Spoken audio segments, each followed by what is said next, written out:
Ilusi close friends, topeng di dalam topeng.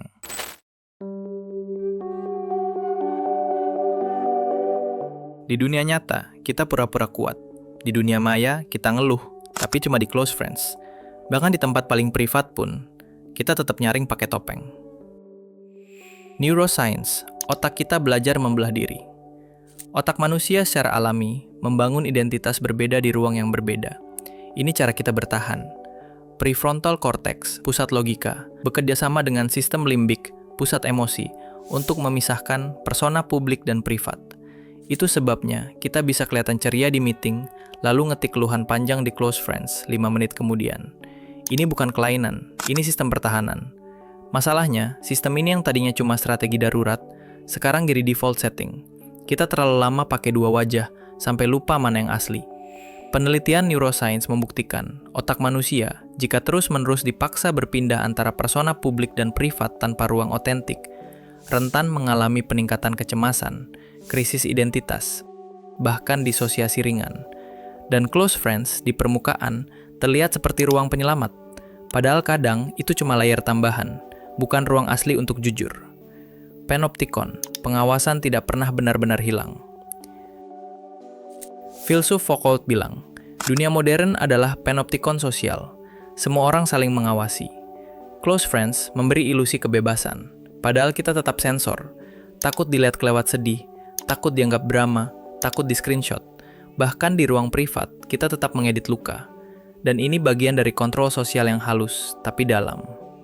Karena kapitalisme digital tetap bekerja bahkan di ruang yang kita kira paling aman.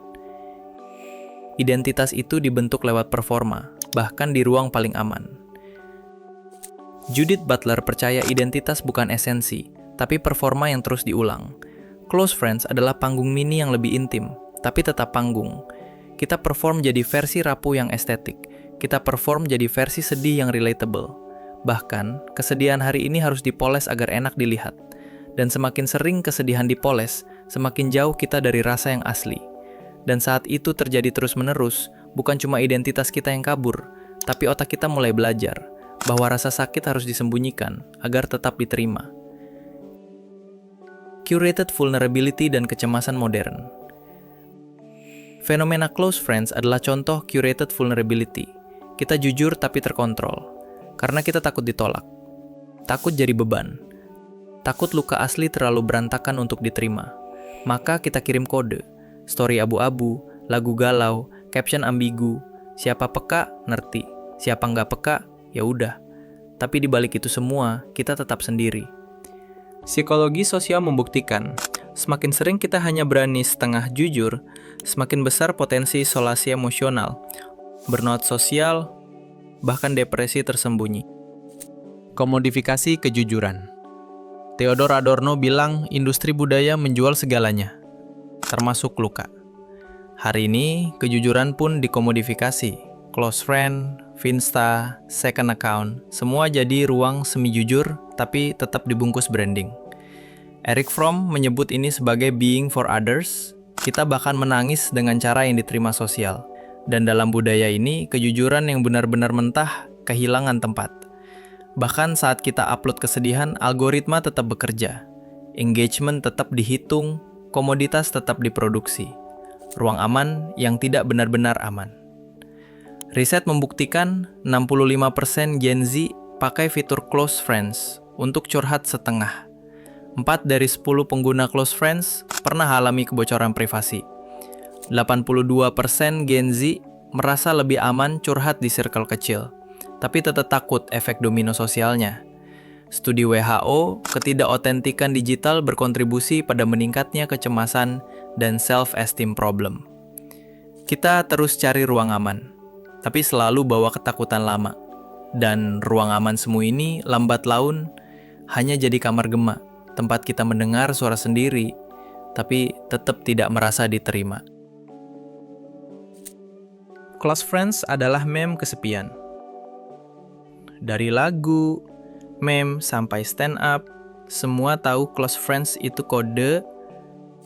Story lagu mellow, lagi overthinking. Foto estetik gelas kopi, lagi chaos. Selfie senyum plus caption capek, lagi nyembunyiin ledakan. Close friends bukan tempat pamer luka, tapi tempat sembunyi yang tetap kelihatan. Dan budaya pop makin mengabadikan ini.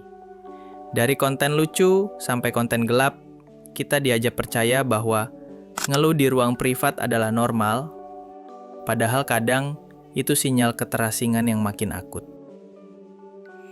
Fragmentasi identitas dan dampaknya. Di publik, kita siapa? Di close friends, kita siapa? Di Finsta, kita siapa? Ini namanya fragmentasi identitas. Identitas kita terpecah berkeping-keping, kayak cermin jatuh. Lama-lama kita nggak tahu mana wajah asli, mana yang hanya adaptasi. Kita nggak bilang close friends itu salah.